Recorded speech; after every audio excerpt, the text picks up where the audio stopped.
ओम शांति। मन को समझ गए तो उसे चलाना आसान हो जाएगा।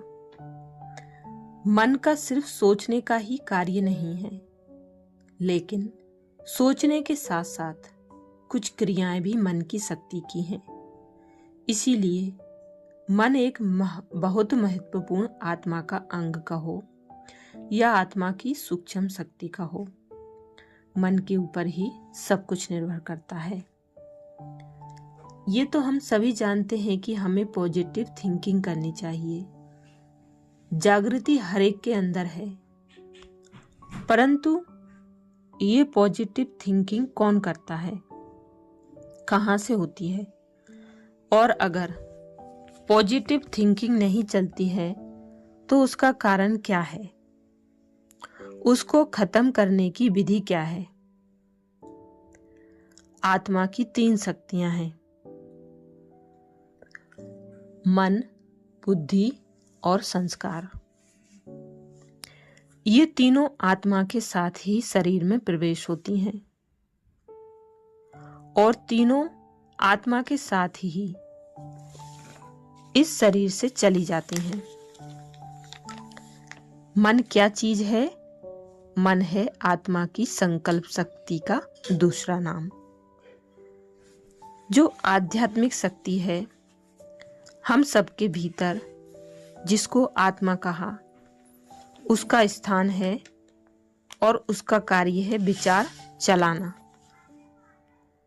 जितने भी विचार चलाते हैं मन के अंदर ही चलते हैं और उन विचारों के आधार पर ही हमारी मानसिक स्थिति बनती है।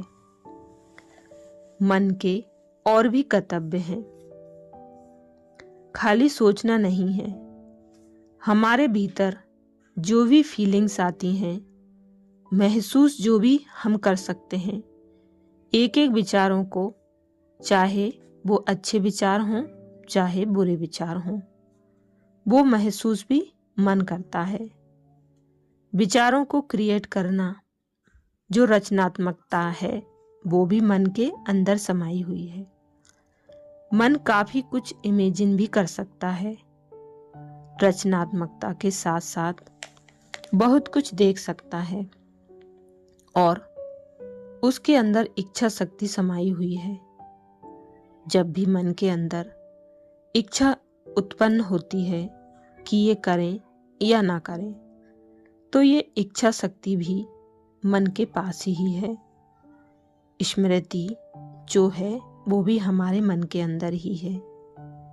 जो याददाश्त है कई बातों के, जो पूर्व अनुभव हैं, उन अनुभवों को जब याद करने का प्रयत्न करते हैं, ये याद करने की भी मन की शक्ति है और साथ ही साथ अनुभव करने की शक्ति भी मन के पास है।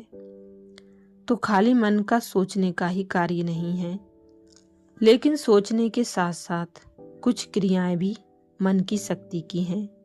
इसीलिए मन एक बहुत महत्वपूर्ण आत्मा का अंग का हो या आत्मा की सूक्ष्म शक्ति का हो, मन के ऊपर ही सब कुछ निर्भर करता है। तभी श्रीमद् भागवत गीता में भी यही कहा कि आत्मा का शत्रु और मित्र अगर है तो वो मन है। जब मन मित्र बन जाता है तो मन अच्छे से अच्छे अनुभव करा देता है, लेकिन जब वो नकारात्मक चिंतन करके अपना शत्रु बन जाता है, तब भी हम अपने आप में बहुत हीनता की भावना को महसूस करते हैं। जीवन में कभी कभी डिप्रेस्ड हो जाते हैं, वो भी उसी कारण से।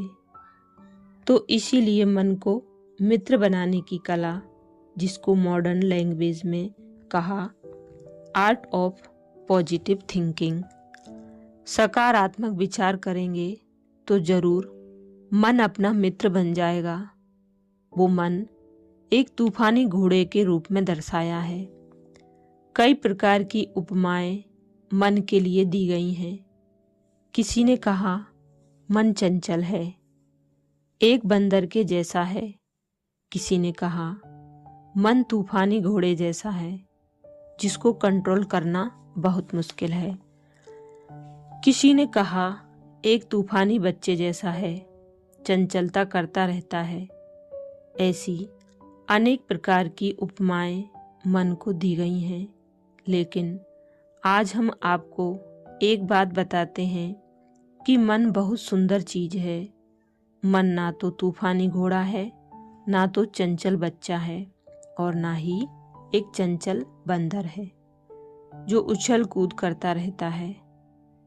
अब वो उछल कूद करता है, तूफान मचाता है, वो इसलिए क्योंकि हमने मन को समझा नहीं। जिस दिन हम मन को समझ जाएं, उसकी शक्ति को समझ जाएं, उसकी क्षमता को समझ जाएं, उसके बाद उस मन को चलाना आसान हो जाता है। सिर्फ उसको क्या चाहिए ये समझ लेना चाहिए। जैसे एक तूफानी बच्चा है, खूब चंचलता करता है, तूफान मचाता है, पड़ोसी उसको 10 चीज़ें देता है तो भी वो मानता नहीं और भी चीज़ें उठा उठा कर फेंकता है।